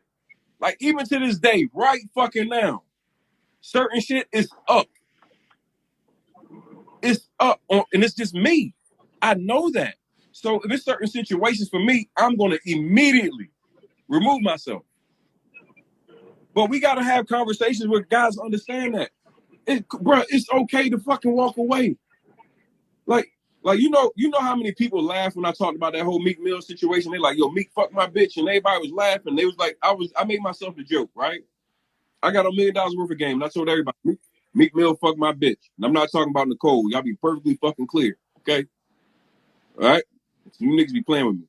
But when I talked about that, I talked about me going to jail because I reacted on something that happened, right? I find out somebody cheat on me, I go crazy. In our community for years, that shit was normalized. We seen all the Ike Turner memes, we seen all the stuff where people be like, "Oh, my girl ain't allowed to do this, my girl ain't allowed to do that." Y'all remember the memes? We laugh at all the bullshit. We normalize all the bullshit when it comes to domestic violence until it actually happens. That's right. But let me tell you, let me tell you something. Me getting on $1 million worth of game and sharing that story was to help some of my guys out here that's emotional like me, not go crash out. I crashed out right there. I crashed the fuck out. I let a bleak moment click like that, and I crashed out. I had a $1.2 million bond and my whole life taken away. I crashed the fuck out. I was Zach Stacy. Okay? Let's be perfectly clear. I never try to be perfect in this world, y'all. Like, I lost my cool and I ended up in fucking jail. I'm okay with that for one reason only, because I know my story has now helped other men understand how to handle yourself when you're emotional. Because the reality is a lot of emotional men out here. There's a lot of dudes that be like, man, you a simp, you this, you that, and that's cool. That's cool, man. Don't worry about that shit, bro. Don't worry about how a motherfucker judge you, because at the end of the day, they don't operate in the same place that you do. And that's okay, because we're not all the same. We're not all the same, man. Here's what we got to understand, though. We got to understand those triggers. We got to understand when certain people hurt you, they wasn't here for you in the first place. They wasn't here for you in the first place. You know the fucked up part? The fucked up part for me is that I allow somebody that's not even in my same realm anymore to almost derail my entire life. Now I want you to think about this shit for a second, man. I almost let a person that right now I wouldn't even look at this motherfucker. My life is on a whole different trajectory. That person is still where they at to this day. Still moving the same way to this day. But I crashed out. I crashed out because I was in some bullshit and I thought I was in love. My feelings was hurt. My pride was hurt. For that moment, I allowed that shit to basically impact what basically could have been the next 15, 20 years of my life if God wasn't on my side. In real talk. So I tell my emotional people, men and women, because my ladies be tripping too. See, ladies, we y'all get a lot of passes because y'all act fucking crazy, and then niggas don't report y'all or nothing like that. So y'all get away with it. But typically, when a nigga go crazy, the police is involved instantly. It's the reality. It's the facts of life. But what I want to tell y'all out here right now is that let that situation go. Grow from it, learn from it, and don't put yourself back in that same situation. See, the reality is that some of us will continue to go and refill that same situation with the same type of people. You get rid of that situation to replace it with the same type of shit. See, I know like for the people that follow me for the longest, I wasn't thinking about having another female around me or anything like that, because I realized at that time I didn't think that the right woman would even exist. This is real. The type of women that was coming around me, the type of women I was dealing with, was all like not the right ones for me. I needed the right person for me. That shit was heavy. And I want you to understand this, y'all. I want you to understand there is somebody that's out there that will protect your heart. They're going to protect you on everything. They're going to learn how you operate. They're going to learn how you do shit. And they're going to make sure that they put you in the best possible position to be good every single day. Understand that. That's what I found with Nicole. Like you got like, and it took me, yo, I done had a lot of women around me. Sometimes y'all got to stop trying to value how much time you've been with somebody, how much you feel like you love somebody. You got to find the person that really is for you, man. That's man or woman. And it might take you going through fucking 100, 200, 3,000 people, whatever it takes. You got to find the people that really will help you grow. And they're going to understand your weaknesses, and they're going to strengthen your weaknesses versus magnifying. If you're dealing with somebody that magnifies your weakness, that's not the right person for you. For years, I dealt with women that would magnify my weakness. Because the problem for me, because I'm emotional, I always tell my women, I'm an emotional dude. I tell them the trauma I've been through. I let them know, like, hey, look, it's certain things that I don't do well with. Like, I'm always super open about that. But some people will use that against you, and some people will use that to help and protect you. Find the right one. Find the right one. Because somebody you can tell your weakness, and they're going to use that weakness every time against you to try to push you into the mud. Damn. Then you're going to have somebody that's like a Wow. Nicole that's going to have your weakness and say, baby, I'm going to make sure that never happens again. I'm going to make sure I protect you. Baby, I got your back. When I found that and I heard that, I never heard it before. It was different. It was different. And this is what we gotta realize this, man, when we get to these places where we want to judge and we want to condemn people and we want to talk about all the shit that we go through in life. The reality is that you got to find the right people that's in your life. Like, yo, you don't have to have 1,000 motherfuckers around you, man. You know, a lot of people's like, hey, Tony's a loner. He's a lone wolf. He's by himself. You know why I'm by myself?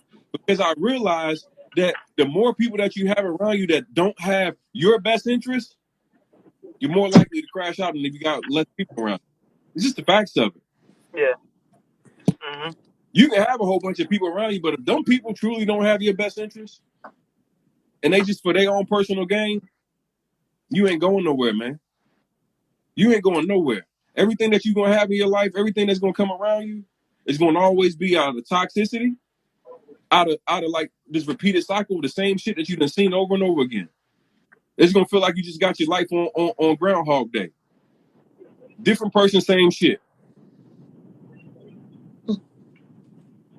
I'm telling y'all this shit. Like when y'all read my book, I'm gonna have a whole lot of y'all fucked up. I'm gonna have a whole lot of y'all fucked up. Because the reality is, I don't look like the shit that I've been through. I don't look like the shit that I've been through. I'm talking about literally tested on every single angle of life that you can be tested on, and I still made it through it, but I don't make it through it bitter. I don't make it through it like feeling like there's bad people everywhere. I just understand that everybody's not for me. And I gotta find the right people for me. I gotta find the right people that's gonna uplift me. I spend a lot of time by myself. I spend a lot of time by myself. I am a multi-millionaire. But I spend 90% of my time literally alone. Let me tell you why. In a place in the world that's so toxic, you always have to always protect your best interest. You're your best interest. Love yourself more than you love anybody else. You gotta love yourself more than you love anybody else. Zach Stacy did not love himself more than he loved anybody else. Tony the Closer Wow. Robinson loved myself more than I love anybody else at this point. Tony Robinson in 2017, I didn't. I didn't love myself more than anybody else. And it's okay to be selfish. It's okay to be selfish. Some of y'all been trying to worry about everything but being selfish for yourself because you have to be able to first and foremost have accountability for yourself. So if you can't look yourself in the mirror every morning and say, hey, I'm doing the shit that's going to put me in the best possible position to be safe and have the life that I want to live, then it starts with you. What are you going to That's do right. differently? If you know that you're an abuser, go get help. If you know that you feel like hurt, anger, rage, go talk to somebody about it. We sit here like I can't understand how many men talk about, oh, this man emotional. Like, bro, y'all niggas like you talking about emotional, you supposed to be. Right. Like being a human, part of being a Yeah. human is having emotion. But there's That nothing wrong part. with having emotion. It's about properly learning how to express your emotion. Properly learning how to actually deal with conflict resolution. In our community, we don't have conflict resolution. We don't have conflict resolution. We got murder niggas when we don't see eye to eye. Let me tell y'all some real shit. Everybody seen me and him 500 go at it. Y'all Mhm. seen it. Me and him 500, we was at Yeah. it. And Yeah. and everybody their mom was on this joint. We had 30,000 people come on my live when we was fighting. They 30,000 people in one fucking session. 30,000 people came to watch some drama. I remember that. Understand that. Understand this. So let me tell you something. They wanted us to crash out. They wanted us to kill each other. They wanted see what happens with these beefs, like when you see the rap community and all this shit. Like what happens typically is the rappers get in their shit, and then all the people underneath them get involved in that shit too. So then you start getting all the riffraff and all the other stuff that happens, where now other people on something different. Jay Morrison, he a different dude. He a different dude. And even with Jay Morrison, let me be perfectly clear. I put it all out to the public. At no point did I ever put no hit on this man. I ain't never go out there and try to cause harm to his family. Like I ain't making no threats to do no harm to him or nobody in his family. That ain't how I get down. That ain't how I get down, man. Like we gonna die anyway. Everybody gonna die. I think everybody should have the ability to live their life to their fullest with their family. Nobody's life should get cut short because you got a disagreement or a squabble. Like we live in a society now. You got a problem with somebody, you feel like you gotta take their fucking life away. Yeah, that's crazy. So this is why it was important to me, and I told him 500 that we had privately talked, but I wanted to publicly let people see us also call a truce, because the reality is our community, when they see drama, they see death come right behind it. They see fighting, they see shooting, and all the other stuff that come behind it. Versus, like, okay, we don't have to see eye to eye on this. We don't even have to agree on the situation. But like, okay, we can move beyond this. And this is why I use my platform like I do. So many people don't realize, like, I'm intentional about everything that I show, and that's everything, because I'm really real. You meet me offline, you see the same nigga. It was funny. I was just watching a video as I'm doing some editing for me and Nicole's TV show, and like my nigga pops off. Like certain times, like if you play with me, you gonna see it. And I seen like somebody had something happened to Nicole. Like Nicole's reaction, and even like she was like, "Oh shit!" Like it's there. But then also understanding, like you have to be able to understand how to like truly manage and mitigate what type of situations you involve yourself in. Because at the end of the day, all the stuff that you do now has impact on so many other people. Like how many lives are impacted when somebody loses their life? Facts. Like where are the fathers at for the children? Where like how all this stuff work now? Right? I just don't get, I just hope that we get to a place that we truly start working on healing in the Black community and stop really talking about what we've been through 100, 200 years ago. Like that shit, like yo, what happened 30 years ago, it does impact our history. It does not dictate our motherfucking future. What happened to me 4 years ago don't dictate my fucking future, man. Like, we got to stop Right. making excuses and now start saying, let's own where we are right fucking now. Own your decision making. Own yourself, right? Live that life. Make those decisions that's going to help you get to the place that you want to get to. Man, we got fucked over for hundreds and hundreds of years. Like I think, like when I talk about shit like this, people always act like, man, you got to go do your history and I know my fucking history, man. I'm super educated. I'll do my research. But let me tell you something. What happened to slavery 400 years ago didn't keep me from becoming a fucking millionaire. Okay? What happened 400 years ago didn't keep me from being able to be a blessing to people to this day.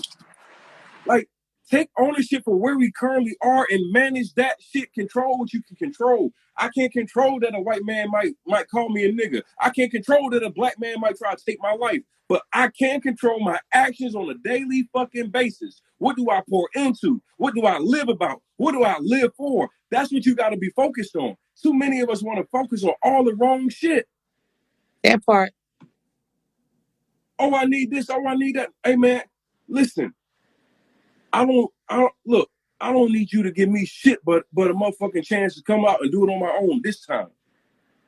Nobody handed me a motherfucking thing. Not my daddy, not nobody. Not a fucking thing. When you hear me say I'm a millionaire, I did that shit from broke. If you're watching this live, I guarantee you 4 years ago, you had more money than I had. Look, I'm watching, bro, how about the cars and shit like that, man? Listen, 4 years ago, I had no bank account, closed. I lived in my house that was up for foreclosure. Living in a house with no power, no water. My car got repossessed. I had nothing. My fucking credit score was a 4 something. Everything about the excuse that you fucking making this morning about why you can't go out and be great is just that. It's an excuse.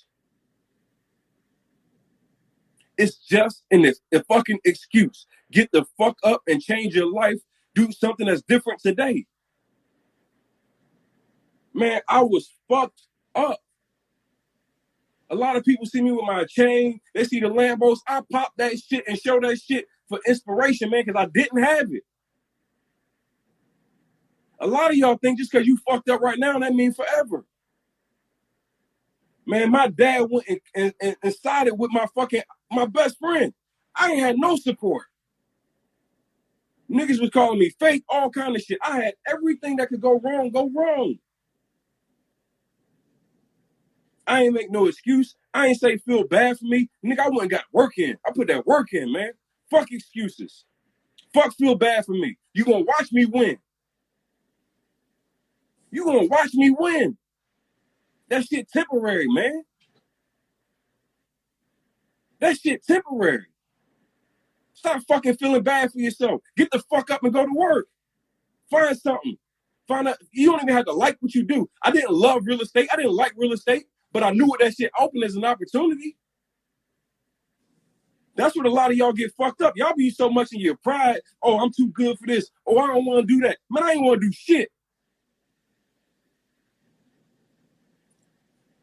You know what it feel like to wake up and feel like everybody you fuck with backstabbed you? I ain't want to do shit.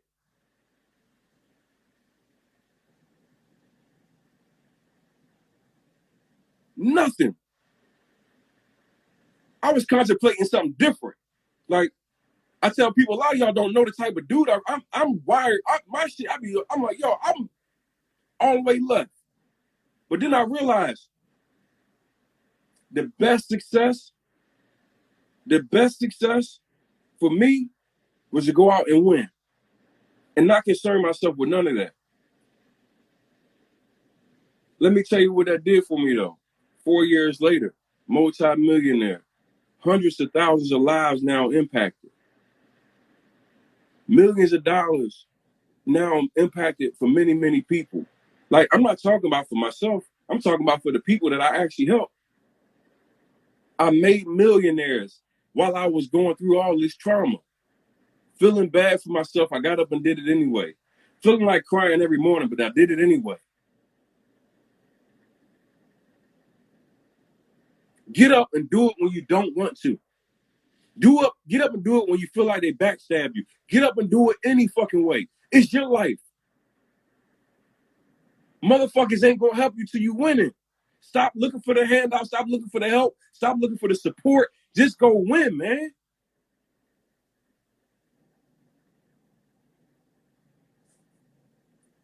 Dog, I get sick and tired of looking at motherfuckers say they don't think they can do something. Man, I had every fucking thing against me. Imagine getting online on social media after the shit that I had went through.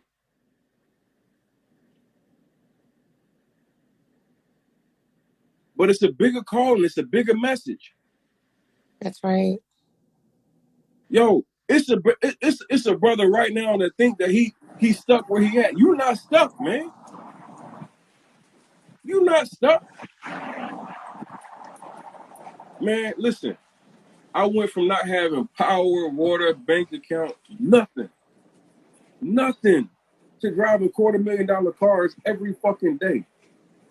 Living a life you know, I go places and I'm at the fucking Heat game the other day, and I got dudes from the hood. I'm talking about straight hood niggas walking up and telling me how I impacted their life. I'm like, yeah, man, I got on your shit, man. I done made 6 figures. I'm like, Damn. whoa. I'm like, whoa. And then it opens up like how I view everything. We feel bad for where we are at in that moment, not understanding we needed that moment to get to where the fuck we gonna go. You need what you going through right now to help you to stay fueled to get to where you gonna fucking go. I needed the battery. I needed my dad to backstab me. I needed my best friend to backstab me. I needed Amber to fucking go fuck off on me. I needed all that. I ran past every fucking one of them. Mm. I ran past every fucking one of them. The people that tried to stop me, they only powered me. Don't let these motherfuckers knock you off your shit, man. Don't let nobody knock you off your shit.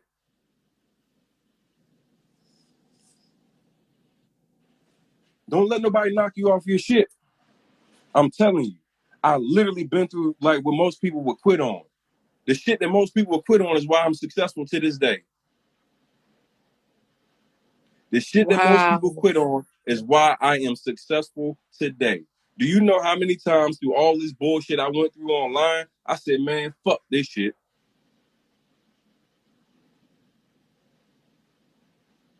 But I I would have been a damn fool. I would have been a damn fool. Not only for the amount of people that I impact, but there's no other way that I would have been able to do what I'm doing right now, make the amount of income I'm making right now if I had quit. I want y'all to understand, never give up. Don't let nobody throw you off your shit. Keep going. Keep grinding. I'm talking about literally from everything that went against me, I use it as fuel and motivation to empower myself, to fight for what I really wanted, to continue to fight for that next level. I like, yeah, it wasn't pretty at first. I made plenty of mistakes. I wasn't perfect, but I needed my dad. I needed Amber. I needed every hurt. I needed every trauma that I went through in my life to get to where the hell I am today. Some of y'all don't understand that stuff that you're going through right now is only going to make you strong enough to be able to conquer your goals and take you to the next level. I promise you. I promise you. You don't quit, you can get to wherever you want to go. It's all in your mind. I had this block in my head because you know how it is. I was like, hey, the only way I could be successful was being an athlete. Y'all don't know how depressed I was, and I can imagine how many athletes out there when you lose your career. That was all I knew. That was the only thing I knew. I grew up saying, hey, football was it, or it was football or nothing, football or bust. When I lost that, I was depressed. There's so many people that don't know what you're gonna do when you don't have that next vehicle. You don't know how you get to the next level. 2007 was the last year I was signed to a team. Understand this, y'all. I got cut in 2007. 2007. In 2007, I thought everything I knew it, I would never be successful. I would never be able to have the impact, the life that I wanted to live. I wanted to be famous. I wanted to do all these amazing things. And I was like, damn, I got cut. It's over. It's over. Everything that I was looking for, everything I wanted, it's over. That was in 2007. Imagine if I quit in 2007. Imagine if I quit in 2007.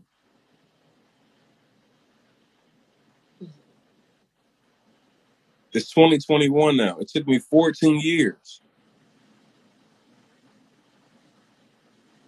It took me 14 years.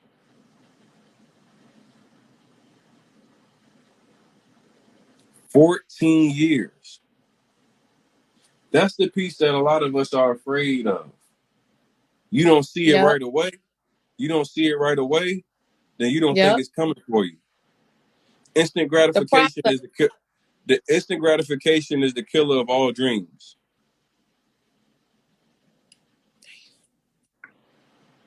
It's the killer of all dreams.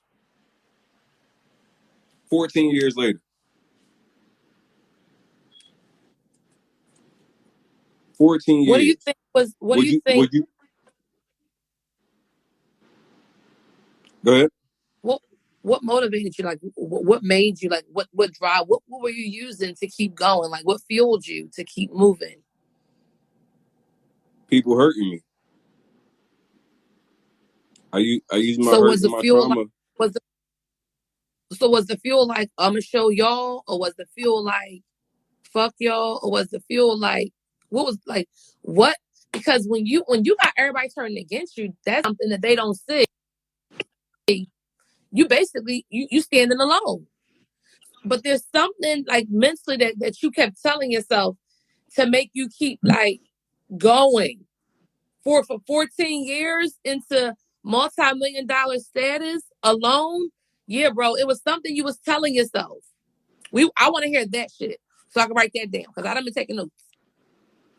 You want to know what the truth is? I always knew I What? would be great. I always believed in myself. I have this sick thing about me that I just always knew that I was special. Like I love sometimes you gotta be stupid enough to believe the shit that like before it even happens. it. Like I always knew I was gonna be great. I always knew I was gonna help and bless many people. Nobody told me that but me. Mm, mm. Like nobody. My mom didn't tell me that. My dad didn't tell me that. That was just me. I believed I was great. And let me be clear, I have a great support system. Family, sisters, like they all are very supportive. But nobody's gonna see your dream and believe into it until you do it. Nobody's gonna believe it until you actually do it. You gotta show them. My mom told me to go get a regular job. My mom told me like Tony, you gotta figure it out. Some of us will allow people to paint a picture of what success can look like for you. I That's didn't right. allow anybody to paint my what Paint success your was going to picture. look like for me. I love it. You gotta like you know how many people like through this journey. Oh, I wouldn't do that if I were you. Oh, I wouldn't do it all the time. All the time. I'm like, that's why you're not me. That's exactly why you're not me. You do what you want to do, and I'm gonna do what I do.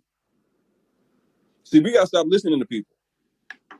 Even people that have your best interests, right?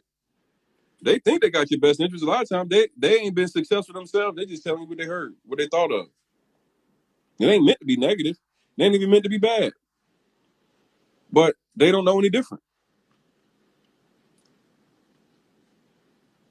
You gotta believe in So yourself. basically, it's like you believe. So basically, is if you have to believe that you're great. You have to believe that you deserve a different lifestyle. You got to believe that. So it starts with you, basically. What you tell yourself. You know what I mean? So One thing that I did, and I'm gonna be so real, self accountability. Everything became my fault. I ain't blame my dad no more. I ain't blame Amber no more. I ain't blame my mom. I ain't blame nobody. Everything was my fault. I don't give a fuck what happened. it's my fault. I don't give a fuck what's going on. I put myself in a position of ownership. I ain't no victim no more. Too many of us want to be a victim. Everybody want to be a victim. Like, look in the mirror, yo. What do you want? If you want something that's special, what you gotta do special things, and that starts with like holding yourself accountable. Look in the mirror and hold yourself accountable. Now, oh, like even for example with the Amber situation, Amber could have never hurt me if I didn't allow her to. I saw shit Mm. already, but I allowed shit to continue to go on longer than I should have. How many of y'all been in a relationship where you already knew it was some bullshit and you stayed in that shit knowingly? You get what you get, right? That's me. Like, be accountable. Oh, I could have avoided this situation a long time ago with all the shit that happened prior to, but I didn't. Like, oh, I turn a blind eye, I try to say I'm in love or whatever it is, and then you ignore all the things that you know were right there in your face. The minute that I started being accountable for everything in my life, everything changed. Everything literally changed. Everything changed. This ain't no like wise tale coming from somebody that I did this shit really. Look yourself in the mirror and start saying, okay, this happened wrong, this happened, police, whatever. Oh, you shouldn't have been in this area. If you did this differently, you would have like everything. Ownership. Yeah, you own it. It's the reason why I operate and I move the way I do because I believe 100% in accountability for myself. And then I won because I believed in myself. You hold yourself accountable, and then you see the shit that once you hold yourself accountable come the fruit of your work, and you go, wow, yeah, it was good that I believed in myself. You know how many of my students that are in my training right now that didn't win until they believed in themselves? They had the training for months. But for whatever reason, they don't take action or whatever because they feel like all this little stuff in their head. And the minute that they actually believe in themselves, they go get a deal like that. Now ask them what you think was the difference. They be like, well, it was the leads. I got better leads. It's not the leads, man. It's your mentality. Anywhere I walk to, I know I can make impact. Anywhere. Period. Anywhere. You can't put me in a single room and I feel like I can't make impact. I don't care who in there. That's my mindset on everything I do and how I approach it. I never feel inferior to anybody that's in the room. Like, I can be in a room with billionaires and I'm supposed to be there. That's my mentality. Like, some of y'all, even though your finances ain't there, you supposed to feel like you're supposed to be in that room. I don't never feel like it's a room too big for me. Ain't nothing too big for me. There's no stage too big. There's no moment too big. I'm supposed to be here. God prepared me for this. That's That how is my so. mindset works. That's Like heavy. a lot of us look at this stuff like we blame God for everything. Why God? I do this, God. Why you ain't rewarding me? Why you blaming everybody but yourself? You sitting in the same situation and expecting something different. It's called insanity. I think this was for me too because you know how sometimes you can have success, like you get comfortable with like a level of success and you know that it's another level, but it's like it requires you to do some shit that another, it just requires you to just move, like you just said, just be accountable and stuff like that. It's just like I just personally feel like, yeah, I've reached some level of success. Yes, I have multiple businesses, but like there's another level just waiting for me, and it's like, okay, sis, like what do you want to do? This level's here. What are you going to do? But I know it's going to cause me to, you know, look You got at to change. me, You got to adjust some change and do things some stuff. internally. Me You and Nicole know, talk about this all the time. We try to hire people, all that stuff, and like we even have people that watch our brand and what we're working on, how big it's becoming, and people will still not be willing to show up to go to the next level because it requires them to do things out of their comfort zone. Like you have to understand that, like you have to be willing to go outside of that comfort zone. Too many of us are so comfortable, but like, let me just tell y'all some shit, man. You know how I was talking about the CEO 100K when I only had like $8,000 and I gave him that yeah. money? A lot of y'all operate from a place where you don't have shit, so you feel like you can't get shit. Let me tell you how important that CEO 100K thing was to me.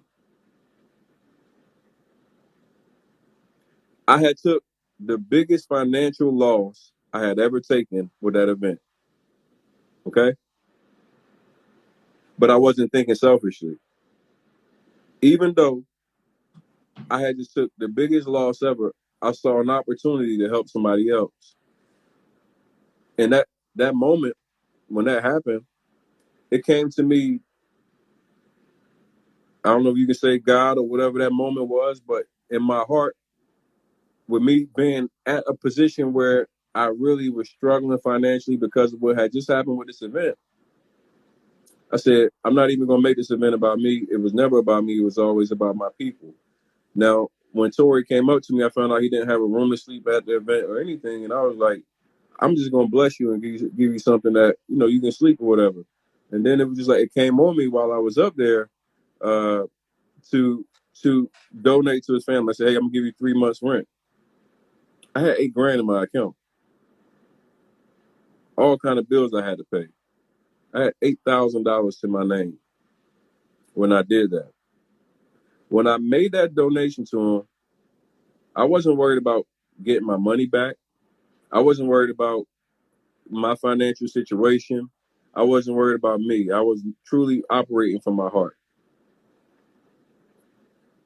A couple days later, I said every single week I'm gonna give away $1,000 to one of my followers. Y'all didn't even know I was broke. At that point, I'm like, my money fucked up. I started donating to people in need. I was giving before I even had it. Y'all keep operating from fear. Ain't no fear in me. I'm not afraid.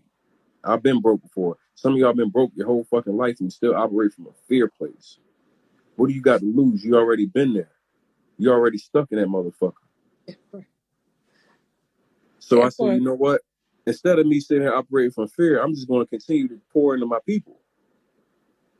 I just start pouring into people. I'm blessing, blessing, and blessing, and blessing, and blessing, and blessing. Before I knew it, my blessings turned into blessings for me. See, we operate from a place at times that like it's always about ourselves. It's always about ourselves. Oh, what I get out of this? What's in it for me? There was nothing in Yo, it for bro, me. There when you was nothing. drop the price on Rona Proof, when you drop Rona,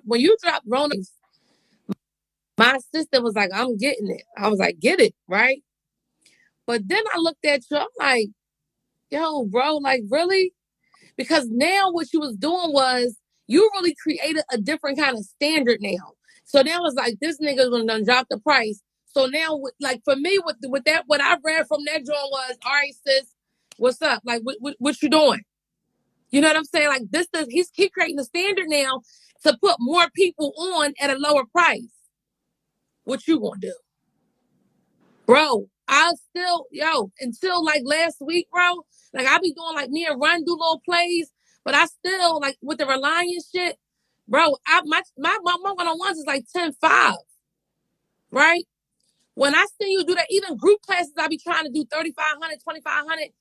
Yo, Tony, when I see you drop that class like $200 or however many prices you had it, different prices you had it, yo, like that shit like hurt my feelings. I'm like, really? That's the energy? I'm like, that's the energy, Meek. Like you gotta help the people. See, and that's the thing that I always share. When you do it from a place of truly not looking to like only monetize and only capitalize, and Damn. you come from a place of truly purity, everything else takes care of itself. When I tell y'all, like watching my story, if you've been watching me and you've been following me, you'll see it. Like it's no fluff. There's no smoke and mirrors. What I share, what I show, all real. And the minute that you think from a perspective of how many people I can truly impact, Damn. how many people can I truly put an imprint? Do you know there's nowhere I can go that nobody recognizes me? I can't go anywhere. And I still get floored by this shit. Like I'm out of place. I'm like, they're like, Tony, the clothes, I'm a fan. I'm like, I'm still thinking like, yo, I never did this for fandom. I never did this for anything but to truly help people turn up and win. And because of that, I got rewarded heavy. And because of that, I now got the people's respect. And because of that, I now can make true impact. I can now change lives. Like one thing I take a lot of pride in, If I pass away today, I'm gonna pass away with proud of myself because when everybody doubted me, I didn't. When everybody try to say bad things about me, try to bring me down, I didn't stop. I didn't feel bad for myself. Like it was hard as hell. Yeah, it was hard. It's hard to get up when people are doubting you. It's hard. It's hard to stay motivated when people are saying bad things about you, whatever. But the best and most rewarding feeling is when you did it in spite of all of those obstacles. Everything that was placed in front of you, when you can overcome those boundaries and those obstacles and you can still make that impact and you can still help people, there is no better feeling. God got you, but you got to have yourself. Like everybody wants to place it all on God. God watching you. Like, what you gonna do? Yeah, Tony. I really probably needed this talk today. Like, even though I started off with something else, but I've been struggling like with the Black Friday thing. Like, how can yo, bro, like, it's like, how can I release this information like for cheap? Like, I don't know how to do this. And like, just talking to you this morning, it just encourages me more to like reach out to serve and reach out to like open my heart up. You know what I'm saying?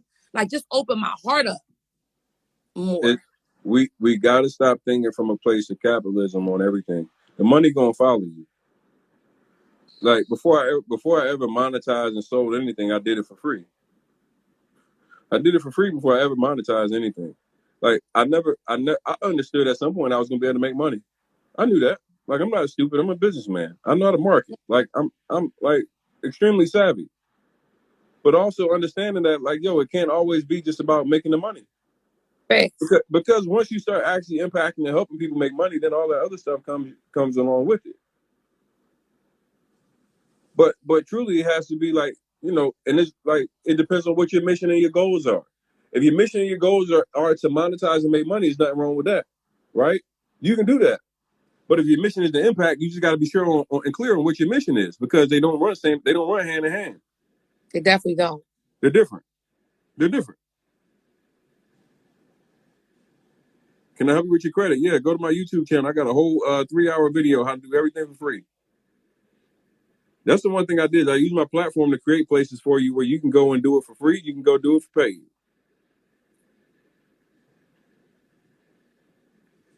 Wow.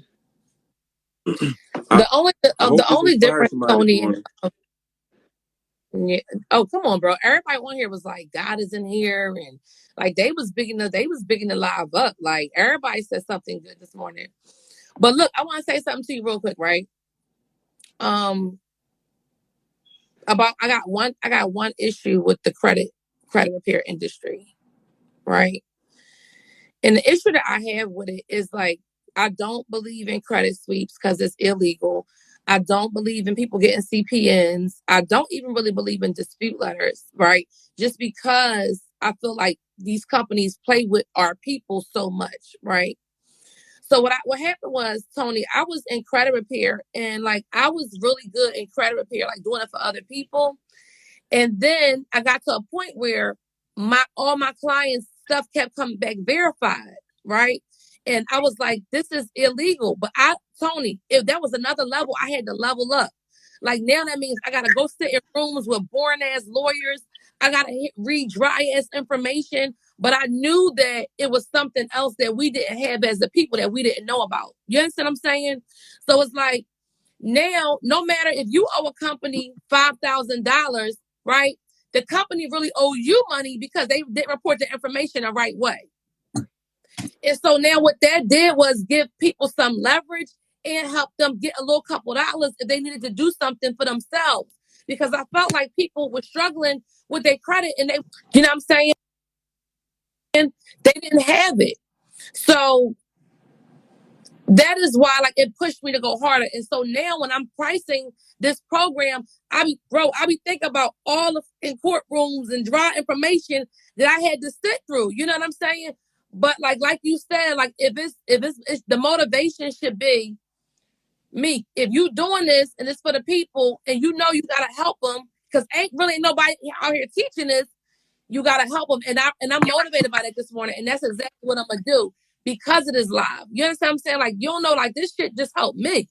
You know what I mean? Like just think about my own business and like Like, it's just helped me level up. Like, that was a different kind of level up. You know what I mean? And so I'm thankful for that. I'm thankful for even coming on this live this morning. Like, it's just decent. I appreciate Like, you. seriously. I appreciate you joining too. I really, when it comes from whether it's credit, financial literacy in general, I just think that, we gotta make it accessible first and foremost so people can actually, have access to it, right? If you say you Facts. for people, then that shit should be affordable. That's what I decided when I made my program, cheaper. Because the reality is that if you say you want to see people be able to have access and be able to make money and everything else, you can't price it in a place that they can't access it. Just don't make sense.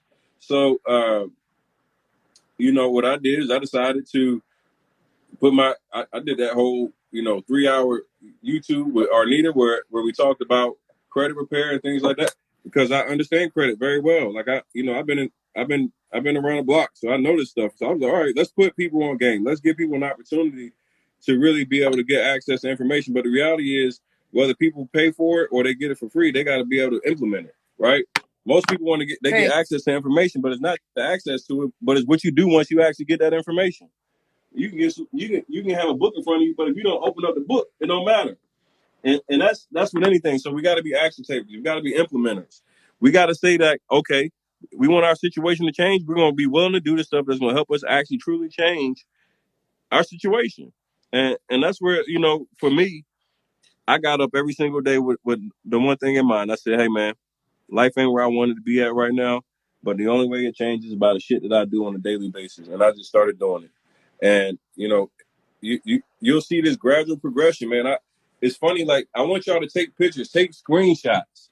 Like always monitor where you are because it'll blow you away when you go back and look a year from now where you are, 2 years from now where you are, 3 years. Like it'll literally blow you away with what you can do with growth and over time. Stop rushing the process. Understand it is a process. It's not overnight, but you can literally have the life that you always wanted to live. You can do amazing things. You can help people. You can bless people. You can go and travel. You can go love. Like all this stuff, man. I'm gonna tell you, man. I didn't think I was gonna find love again. I wasn't looking for no love no more. I said, man, after like what my experiences were with women, I'm like, man, I'm just gonna go out here and do me, and it's gonna be whatever. Boom. Next thing you know, when you're not expecting, you're not looking for it, that comes into your life. Stop rushing the process. Stop feeling like the next person that you meet is the right one. Just take your time. Like we want to rush into everything. We want to make everything happen so fast. We want to be what everybody shows that love looks like. Man, take your time. You got time. Love, live your life, do it the right way, and before you know it, everything is gonna be cool, man. It's just all about consistency, all about believing in yourself, not letting people influence you to stop, and then after that, you good. It's just we just gotta really be conscious about the stuff that we do on the daily, though. Huge. I appreciate you joining me. Yes, anytime, T. Keep me informed about what you're doing for the holidays for the families. And I don't want nobody saying she Muslim. I'm Muslim, but I'm black. Okay. And I'm supporting. So whatever it is, however I can help, let me know. I'm with it. I appreciate you. You have a great day. All All right, right? take care. You too. All right, y'all. Let me hop off. That was a crazy, crazy call. I'm gonna save the live. I appreciate everybody that was on here this morning. I'm about to call my baby, tell her good morning. Call my sister.